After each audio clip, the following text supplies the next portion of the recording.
Are you the toxic one in your relationship and don't even know it?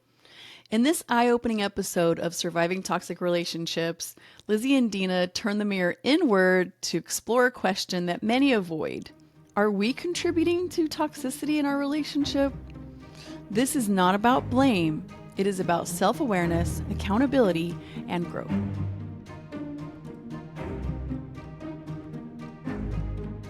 Have you ever felt something was wrong but couldn't explain it? Like the person you love was slowly chipping away at your sense of self? Believe me, we have been there. Different marriages, but to the same man, with the same toxic pattern. But God was still working. We're Lizzie and Deana, women of faith, survivors, and truth tellers. Surviving toxic relationships is for any woman stuck in confusion, healing after betrayal, or just searching for her voice again. You are not crazy. You are deeply loved. Hey, welcome back to Surviving Toxic Relationships with the Matadoras. Today our conversation is going to be rather interesting if you ask me. We always talk about toxic people. I pause for dramatic effect. But I can't help but think that there's sometimes we wonder, am I the toxic one? Or do we ever have that conversation? I know me and Deana have known people that have been like, am I the one that's like the narcissist? But sometimes we are the toxic person. You know, a lot of times it does happen possibly because of the trauma that you went in through a relationship or you perseverated on things that you shouldn't have. And so we stay stuck in that victim mentality. So I'm going to actually start about someone that I knew who went through a horrible divorce, domestic violence, everything that you could imagine. And after everything should have settled, this person continued to perseverate on social media, not getting better, not getting therapy, because I would say, you know, maybe consider getting some therapy because you got some really deep-rooted wounds here. When we have deep-rooted wounds, we need help with someone who can talk us through those and really get the healing process out. But then this person kind of stayed stuck in, well, I can't afford it. Do you know one that would take my insurance? There was always one excuse after another. And I kept coming back to this to get some counseling, some therapy. You've been through some deep wounds. And I said it with love. And then this person kind of cussed me out and said, you know, what makes you think you're perfect and that no one needs to talk to you about anything that you need to work on? And I didn't know what else to say, because I wasn't a trained professional to help this person through. I was just a friend and a support to help them walk through it. And then when I reached out to them to check in to see how they were doing, refused to respond. And then I realized they've like totally blocked me on everything. And I thought, I don't know what I did except try to say, have you thought of getting some counseling? But on the other side, I can think of times that possibly I was the toxic one when I am in the midst of that deep-rooted trauma of the separation. And I think that's not uncommon to be stuck there for a short season. It's the fact that just staying there and you're not moving on and you're not taking steps to protect your mind, your heart, your body, your soul, and to heal the past trauma so you can start developing healthy relationships. Instead, you know, there's that I'm going to stay stuck here. So, but how do we internalize it to look at ourselves, to see and be our own filter of, am I being the toxic person? As my mom would always say, we all have our own blinders. So how do you relieve those blinders to see if you are a problem? What do you think, Deana?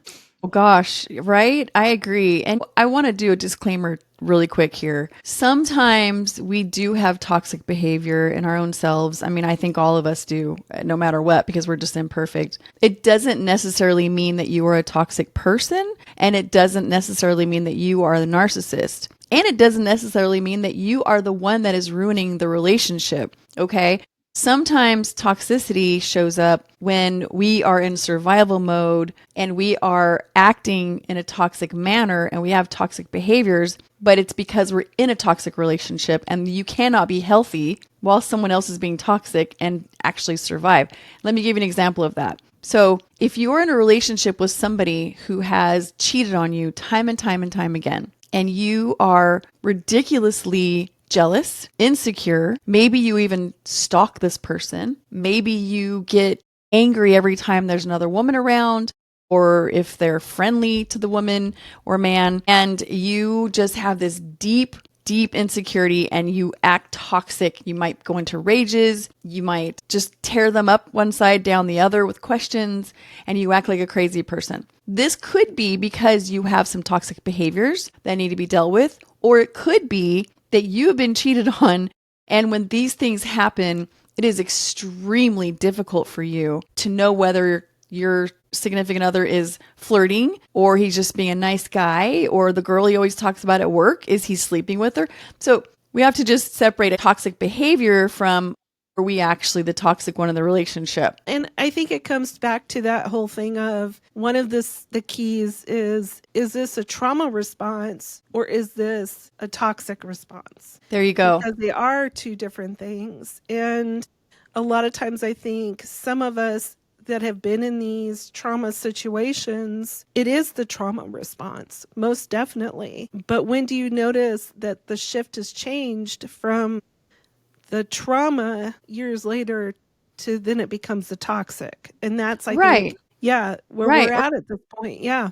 Right. Or maybe you always were toxic, and yes, you have a relationship that is toxic, but you also have toxicities. So it could be that you're simply reacting to this person with toxicities, but you're a pretty normal person. So, separating a toxic person from toxic behavior as well. And so some of the things that are really good signs that you are behaving in a toxic manner, do you manipulate or guilt trip people to have your needs met? Now, I think we learned to do this from little children. I mean, even my grandchildren, those little stinkers will manipulate. If they want that cookie, they will actually manipulate at tiny ages to get what they want. So it's definitely something that is inside of all of us. But we have to look at that. It's still a really unhealthy behavior to have.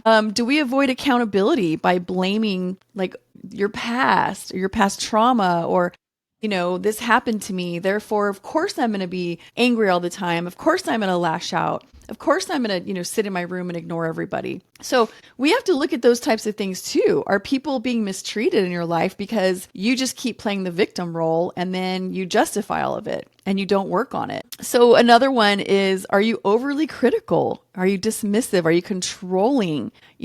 We can be very critical and it can come from a place of abuse, to where we have this filter where the whole world is against us and we're a victim of everybody. And we can have that because of that, or we can just have that because we came into life this way. But if you are causing people to not want to be in a relationship with you, and sometimes you don't even know why, or you truly feel that you've had many failed relationships and not just romantic relationships, but even with siblings, friends, you've just had a string of failed relationships and you are the victim of every one of them. Every single time this happened, it wasn't you. That's something that's a huge red flag to look at. And then another one, and probably the last one, is, do you fear abandonment so much that you cling or you sabotage? And that kind of goes along with if you had a cheating partner. And that's another sign of abandonment, is when you felt betrayal. But also, are you so afraid they're going to leave that you get clingy or whiny or, overly insecure to where you are manipulating them to love you or to stay, or you're getting angry and making them pay for things? These are really, really toxic behaviors. And some of them, you guys, we have done our whole life. And we honestly don't even notice them as toxic behaviors. So it's really important to, even if you did get out of a very toxic relationship, definitely look at the truth as to who really truly sabotaged and destroyed the relationship, because we all have imperfections.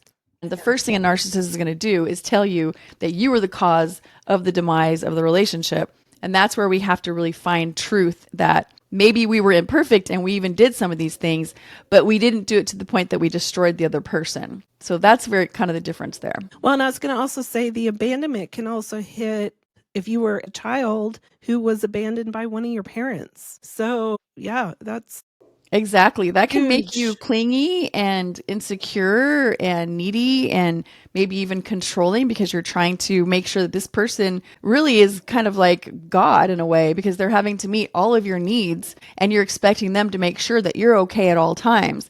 Nobody can be that. You have to come into a relationship whole and okay and secure in yourself. And then you won't be asking them or coercively making them create all of your needs and make you secure and whole.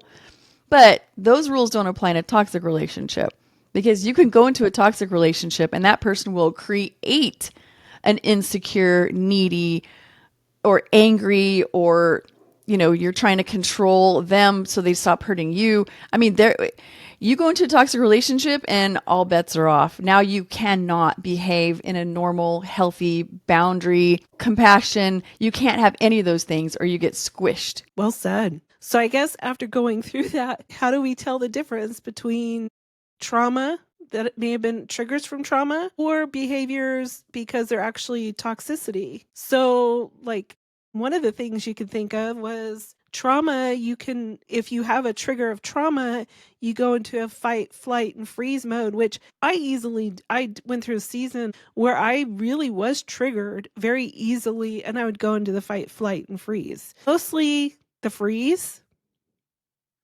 and maybe some of the flight. I wasn't a big fighter. And then when you talk about the toxicity, like, is this a toxic behavior?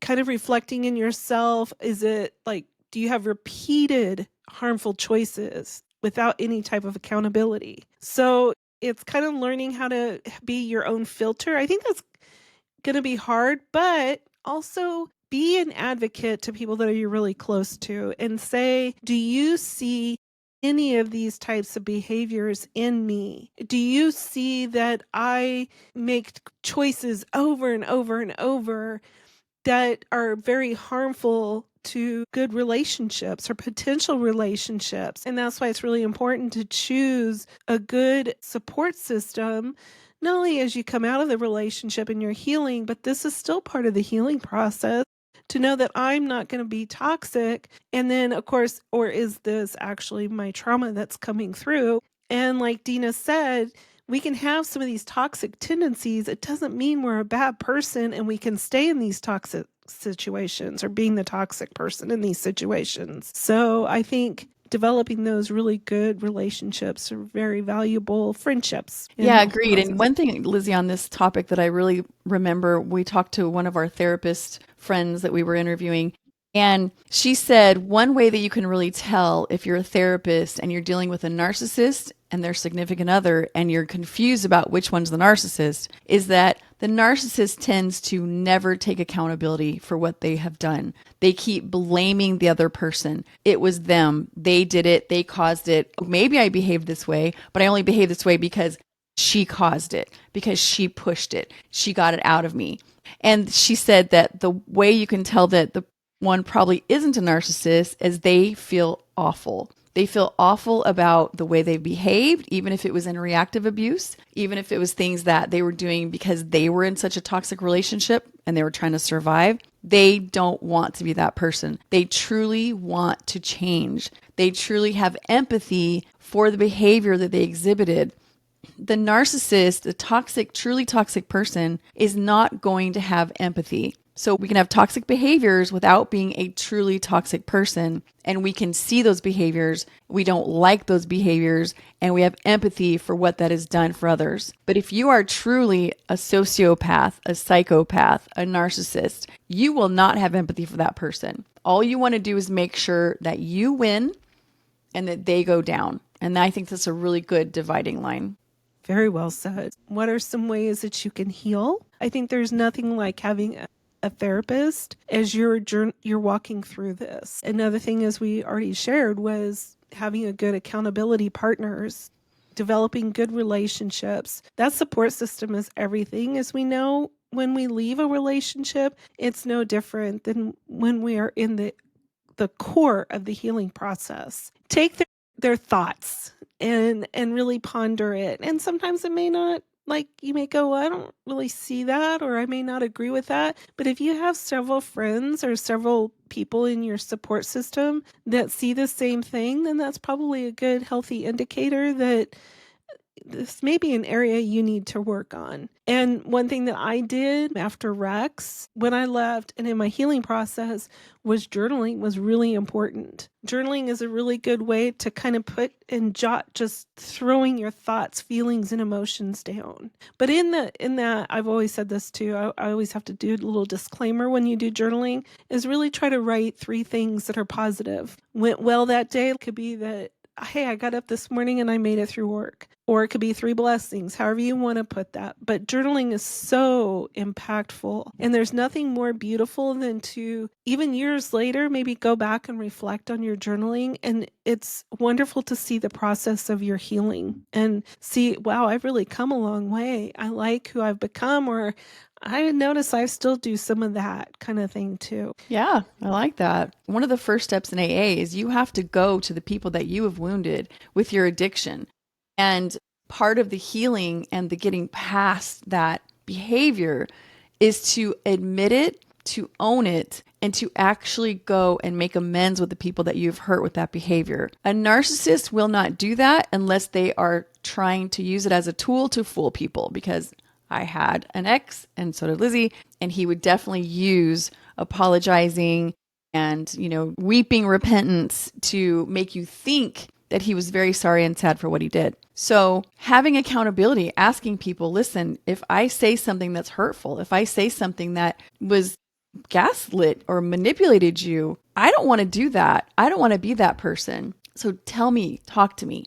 But make sure that you're doing this in a healthy environment. Don't go to a toxic person and tell them to point out your flaws, because it will just give them more power to dominate and control and stomp you under their feet, really. Yeah.